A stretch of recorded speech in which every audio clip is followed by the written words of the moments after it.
विपक्ष के नेता ने जो प्रेस कॉन्फ्रेंस में कहा कि मतदाता सूची ठीक नहीं है, इसको सुधार करना चाहिए, तो भाई गहन पुनर्निरीक्षण क्या है, एसआईआर क्या है? मतदाता सूची का सुधार करने की प्रक्रिया है और वो कर रहे हैं तो भी विरोध कर रहे हैं, पुरानी मतदाता सूची कर रहे हैं तो भी विरोध कर रहे हैं। भाई मतदाता सूची पुरानी हो या नहीं, आपका हारना तय है, ये मतदाता सूची से नहीं होता। हमने 2 दिन तक विपक्ष के चर्चा करी कि इसको बाद में किया जाए, 2 सत्र बाद में किया जाए, मगर नहीं माने, हमने हाँ भर दी। मेरा दायित्व है मान्यवर कि हमने क्यों ना बोली थी। ना बोलने के 2 कारण थे। एक कारण था कि चर्चा गहन पुनः निरीक्षण के नाम पर वो मांगते थे, एसआईआर के नाम पर मांगते थे। मान्यवर, मेरा बहुत स्पष्ट मत है कि एसआईआर पर इस सदन पे चर्चा नहीं हो सकती, क्योंकि गहन पुनः निरीक्षण की जिम्मेदारी भारत के चुनाव आयोग की है। भारत का चुनाव आयोग और चुनाव आयुक्त ये सरकार के तहत काम नहीं करते। अगर जब चर्चा होती है और कुछ सवाल खड़े किए जाएंगे तो इसका जवाब कौन देगा? मान्यवर, जब उन्होंने कहा कि हम चुनाव सुधार पर चर्चा करने के लिए तैयार है, हम तुरंत मान गए और आज चुनाव सुधार पर ही चर्चा हुई। मान्यवर, लगभग 63 प्लीज मान्य दादा बीमार हो, मैं समझ रहा हूं, मगर बीमार ज्यादा हो तो घर पे रहा करो, यहां सदन का माहौल मत बिगाड़िए। मान्यवर, 63 सदस्यों ने प्लीज ऐसे माहौल अरे ठीक यार, रहना चाहिए। व्यक्तिगत बात है मेरी और दादा के बीच में, माहौल ठीक रहना चाहिए। मान्यवर, 63 सदस्यों ने पक्ष और विपक्ष से इस चर्चा में हिस्सा लिया है और जो चर्चा का समय हुआ था तय, उससे ज्यादा आपने समय लिया है, इसलिए भी मैं आपका धन्यवाद व्यक्त करना चाहता हूं। मान्यवर, चर्चा तय हुई थी चुनाव सुधारों के लिए, मगर ज्यादातर विपक्ष के सदस्यों ने एसआईआर पर ही चर्चा करी। अब चर्चा इन्होंने जिस तरह से शुरू करी है, जवाब तो मुझे देना पड़ेगा मान्यवर, और मैं मानता हूं उनको सुनना भी चाहिए। मान्यवर, इस एसआईआर पर, गहन पुनर्निरीक्षण पर एक तरफा 4 महीने से झूठ फैलाया और देश की जनता को गुमराह करने का प्रयास किया। और मेरा आग्रह है सदन के पक्ष और विपक्ष के सभी सदस्यों, मैंने एसआईआर की प्रक्रिया का, इससे जुड़े हुए संवैधानिक अनुबंधों का और भूतकाल में जो एसआईआर हुए वो सभी का गहन अभ्यास किया है। मैं आज आपके माध्यम से इस सदन को और सदन के माध्यम से पूरे देश की जनता को जो झूठ विशेषकर कांग्रेस पार्टी द्वारा फैलाया गया है, वो झूठ का मेरे तर्कों के हिसाब से जवाब देना चाहता हूं। आप बेटे ज्ञान मत दीजिए। मान्यवर, ये देश के संविधान में, मान्यवर, ये देश के संविधान से, संविधान के अनुच्छेदों से चुनाव आयोग की रचना हुई। एक प्रकार से चुनाव आयोग एक संवैधानिक संस्था है। संविधान के अंदर चुनाव आयोग का गठन, उसकी शक्तियां, चुनावी प्रक्रिया, मतदाता की परिभाषा और मतदाता सूची को तैयार करने और उसके सुधारने के लिए की शक्तियां, इसके बारे में स्पष्ट प्रावधान किए गए। और मान्यवर बड़ी विनम्रता से मैं बताना चाहता हूं कि प्रावधान जब किए गए तब हमारी पार्टी बनी ही नहीं थी। हमारी पार्टी के अलावे जो लोग हैं, इन लोगों ने संविधान सभा में चर्चा कर कर संविधान को बनाया था। इसलिए ये पूरी चुनाव की प्रक्रिया जो संविधान के अंदर व्याख्यायित की गई है और आज जो हो रहा है, ये दोनों के बीच में क्या अंतर है और आरोप क्या है, इसको मैं जवाब देना चाहता हूं। मान्यवर, फ्री एंड फेयर चुनाव कराने का हमारा संविधान ने जिम्मेदारी चुनाव आयोग की तय की। मतदाता सूची बनाने की और मतदाता सूची में सुधार करने की जिम्मेदारी भी चुनाव आयोग को दी। अनुच्छेद संविधान के भाग 15 में अनुच्छेद 324, इसमें चुनाव आयोग का गठन, चुनाव आयुक्त की नियुक्ति, लोकसभा, राज्यसभा, विधानसभा, उपराष्ट्रपति और राष्ट्रपति, ये सभी चुनाव का संपूर्ण नियंत्रण संविधान ने चुनाव आयुक्त को दिया है। और चुनाव आयुक्त एक से ज्यादा हो तो इलेक्शन कमिश्नर को दिया है। अब 325 जो अनुच्छेद है वो किसी भी पात्र मतदाता को मतदाता सूची से बाहर नहीं रखा जाता, इसका प्रावधान करता है। मगर 326 एक गहन पुनर्निरीक्षण के लिए, एसआईआर के लिए बहुत महत्वपूर्ण है। क्या है 326 मान्यवर? इन्होंने मतदाता की पात्रता, योग्यता और मतदाता होने की शर्तें आर्टिकल 326 में तय की है। और वो शर्तें क्या है? सबसे पहली शर्त है कि मतदाता भारत का नागरिक होना चाहिए, विदेशी नहीं होना चाहिए। ये सबसे पहली शर्त है। और ये कह रहे हैं कि चुनाव आयोग क्यों ये कर रहा है? भाई, इसका दायित्व है इसलिए कर रहे हैं। दूसरी है 18 साल से ज्यादा आयु का व्यक्ति मतदाता बन सकता है। तीसरा, वैधता का निर्धारण मानसिक असमर्थता, अपराध और भ्रष्टाचार में संलिप्तता के लिए जो कानून ने समय समय पर तय किया है, इसके पर। तो ये 3 पात्रताओं के आधार पर भारत के मतदाता होने की बात तय होती है। और ये 3 चीजें किसने देखनी है मान्यवर? चुनाव आयुक्त को देखनी है। चीफ इलेक्शन इलेक्शन कमीशन मतलब चीफ इलेक्शन कमिश्नर और कमिश्नर्स ने देखनी है। और 327 में मतदाता सूची, सीमांकन, चुनाव संचालन और उसके लिए कानून बनाने की सिफारिश संसद को करने की सत्ता चुनाव आयोग को दी है। कल हमारे सदस्य मनीष तिवारी कहते थे गहन पुनर्निरीक्षण का इनको अधिकार ही नहीं है।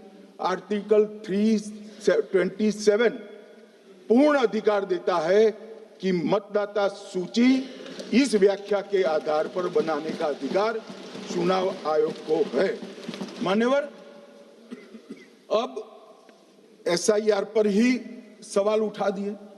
मान्यवर, इन्होंने कहा कि एसआईआर आज क्यों हो रहा है।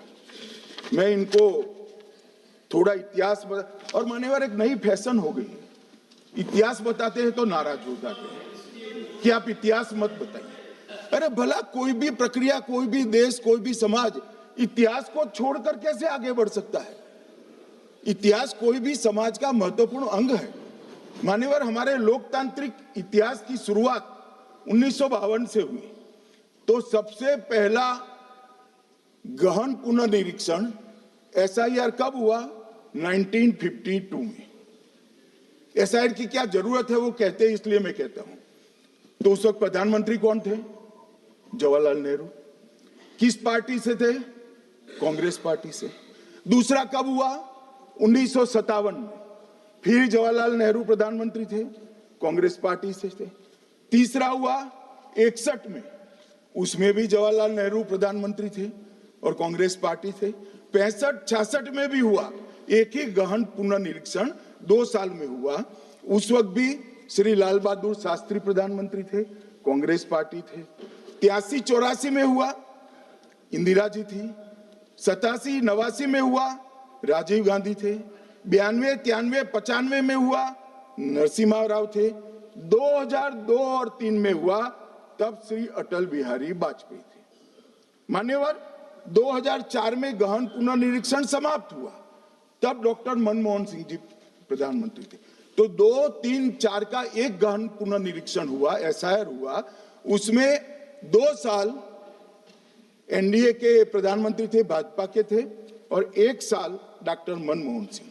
2004 के बाद सीधा 2025 में गहन पुनर्निरीक्षण हो रहा है और इस वक्त हम हैं। एक पूरा गहन पुनर्निरीक्षण एसआईआर की प्रक्रिया का आज तक 2004 तक किसी भी दल ने विरोध नहीं किया है माननीय, क्योंकि ये चुनाव को पवित्र रखने की प्रक्रिया है। चुनाव के उद्देश्यों को, लोकतंत्र को स्वस्थ रखने की प्रक्रिया है।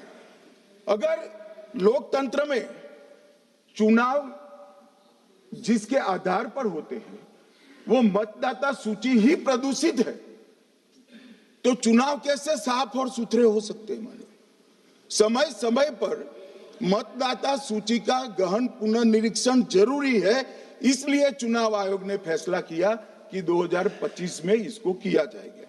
मान्यवर, एक बीच में एक घटना में जरूर कहना चाहूंगा।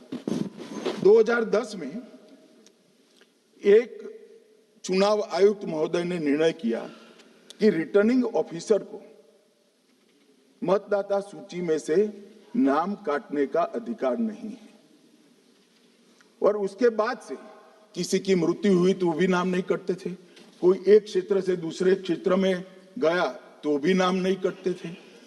एक व्यक्ति का ट्रांसफर हो गया तो कोयम्बटूर से वो शिमले चला गया, भारत सरकार का कर्मचारी है, तो उसका नाम कोयम्बटूर में भी रहता था, शिमला में रहता था, क्योंकि 2010 में मैं बताता हूँ, मैं बख्शूंगा नहीं, आप चिंता मत करो, क्योंकि 2010 में एक व्यवस्था हुई कि किसी का नाम नहीं काट सकते, और उस वक्त भी कांग्रेस पार्टी की सरकार थी। तो एक गहन पुनर्निरीक्षण क्या है? मानिए, एक गहन पुनर्निरीक्षण है कि जिनकी मृत्यु हो गई उनके नाम कट जाए, जो 18 साल से बड़े हो गए उनके नाम जोड़ जाए, जो किसी भी प्रकार से 2 जगह मतदाता है उनके नाम कट जाए, और जो विदेशी नागरिक है उनको चुन चुन कर डिलीट किया जाए। ये गहन पुनर्निरीक्षण। और मैं आज इस मंच से, आपके माध्यम से इस सदन को और देश की जनता को कहना चाहता हूं, क्या कोई भी देश का लोकतंत्र सुरक्षित रह सकता है जब देश का प्रधानमंत्री और राज्य का मुख्यमंत्री कौन हो वो घुसपैठिए तय करेंगे? मान्यवर, नहीं रह सकते। एक मतदाता का एक से ज्यादा जगह पर वोट होना चाहिए। मान्यवर, एक से ज्यादा जगह पर वोट होना चाहिए। जो लोगों का मृत्यु हो चुका है, मान्यवर, जिन लोगों का मृत्यु हो चुका है उनका वोट मतदाता सूची में होना चाहिए। मान्यवर, ये एसआईआर और कुछ नहीं है, मतदाता सूची का शुद्धिकरण है। मैं मानता हूं इससे कुछ दलों के राजनीतिक स्वार्थ आहत होते हैं, मुझे उन दलों के प्रति एक प्रकार से अनुकंपा भी है, क्योंकि देश के मतदाता तो वोट देते नहीं हैं, ये थोड़े विदेशी दे देते थे, वो भी चले जाएंगे। मगर मान्यवर, क्या हमने भारत के नाते निर्णय करना पड़ेगा कि इस देश की संसद को चुनने के लिए, राज्य की विधानसभा को चुनने के लिए विदेशी को वोट देने का अधिकार देना है या नहीं देना है? और मेरा मत है, मेरा विनम्र मत है मान्यवर, कि ये नहीं देना चाहिए।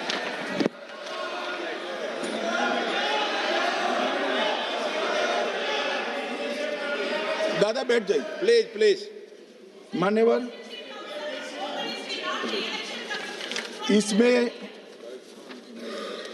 इसमें कानूनी स्थिति का प्रश्न नहीं है। अभी सांसद महोदया बोला कि इलेक्शन कमीशन का अधिकार नहीं है। लाल बाबू हुसैन 1995 में एक वाद हुआ मान्यवर, भारत की सर्वोच्च अदालत तक वो वाद पहुंचा। लाल बाबू हुसैन बनाम मतदाता रजिस्ट्रेशन ऑफिसर 1995 में इसका जजमेंट आया और उसमें अदालत ने स्पष्ट कहा, देश की सर्वोच्च अदालत ने कहा, मैं नहीं कह रहा, जहां मतदाता का नाम दर्ज किया जाना है वहां रिटर्निंग ऑफिसर ये सुनिश्चित कर सकता है कि आवेदक भारत का नागरिक है या नहीं है। ये लोग जो कहते हैं इलेक्शन कमीशन कैसे तय करेगा, ये इनकी ड्यूटी है और ये हमारा निर्णय नहीं है, भारत की सर्वोच्च अदालत का निर्णय है और हम सब भारत की सर्वोच्च अदालत के निर्णय से बंधे हुए हैं। किसी को भी अगर वेरीफाई करना है तो लाल बाबू हुसैन बनाम मतदाता रजिस्ट्रेशन ऑफिसर 1995 का जजमेंट निकालकर मान्यवर दे दे। मान्यवर, विपक्ष के नेता राहुल गांधी जी ने 5 नवंबर 2025 को एक प्रेस कॉन्फ्रेंस में परमाणु बम फोड़ा। अब वो परमाणु बम के अंदर उन्होंने कहा कि हरियाणा में एक ही घर में 501 वोट पड़ गए। चुनाव आयोग ने इतनी स्पष्टता करी कि हाउस नंबर 265 कोई छोटा मकान नहीं है और 1 एकड़ का पुश्तैनी प्लॉट में अनेक परिवार बस रहे, मगर वहां हर परिवार के घर का नंबर नहीं दिया गया है, इसलिए सब जगह हाउस नंबर 501 दिया गया और एक परिवार की तो 3 पीढ़ियां साथ में रह सकती है।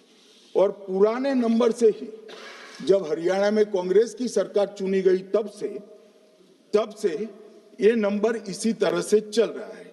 ये ना कोई फर्जी घर है ना फर्जी वोटर है। मान्यवर, वोट चोरी का नैरेटिव बनाने के लिए मान्यवर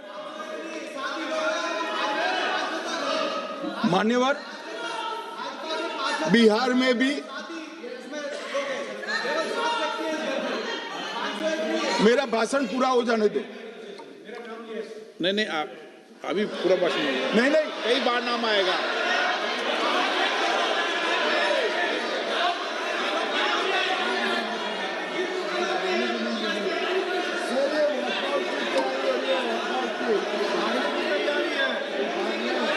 माननीय सदस्य,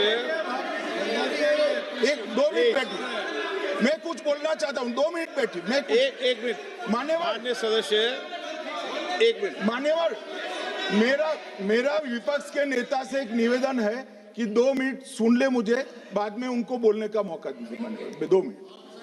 मान्यवर, मेरा आपसे विनम्र निवेदन है, मैं आधी रात तक बैठने के लिए तैयार हूं, मुझे कोई आपत्ति नहीं। मेरा भाषण समाप्त हो जाए, अरे सुनिए ना भाई, सुनो ना, 2 बड़े बोलते हैं तब बीच में नहीं बोलते। मान्यवर, मेरा भाषण समाप्त हो जाए। प्लीज नहीं। मान्यवर, मेरा भाषण समाप्त हो जाए बाद में, इसमें जितने भी मुद्दे विपक्ष के नेता खड़े करेंगे, मेरी मर्यादा में इसका जरूर जवाब दूंगा, मुझे कोई आपत्ति नहीं। मेरा विनंती इसलिए है मान्यवर,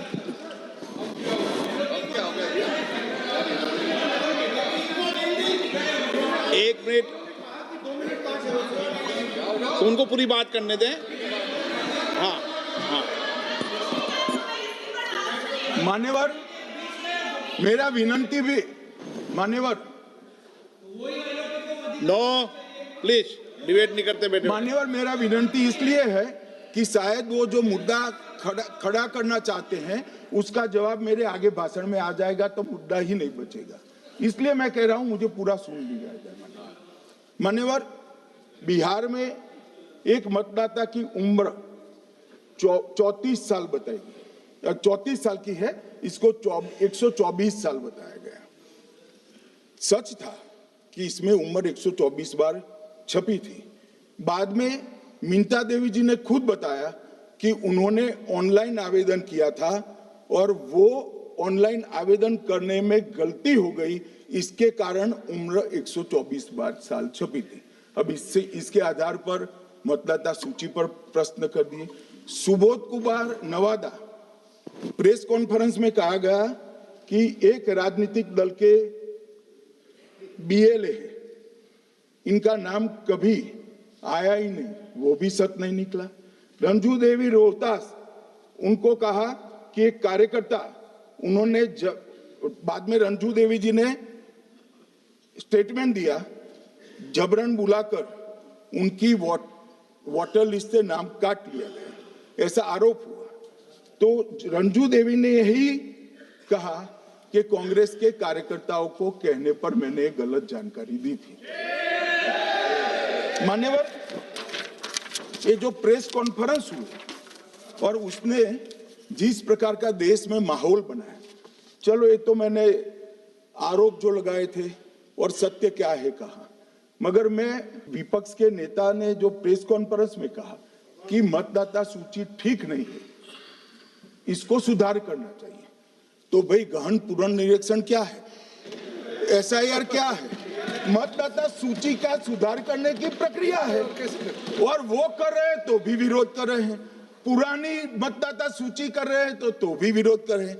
भाई मतदाता सूची पुरानी हो या नहीं, आपका हारना तय है, ये मतदाता सूची से नहीं होता। अगर सच्चाई नहीं सुन सकते तो इतना दिनों तक सड़कों पर संसद के समय लोगों को रंग फैला करके क्यों समय बर्बाद किया? ये दिखा रहे, हमको मालूम था ये भागने वाले हैं, सच्चाई को सुनना चाहिए।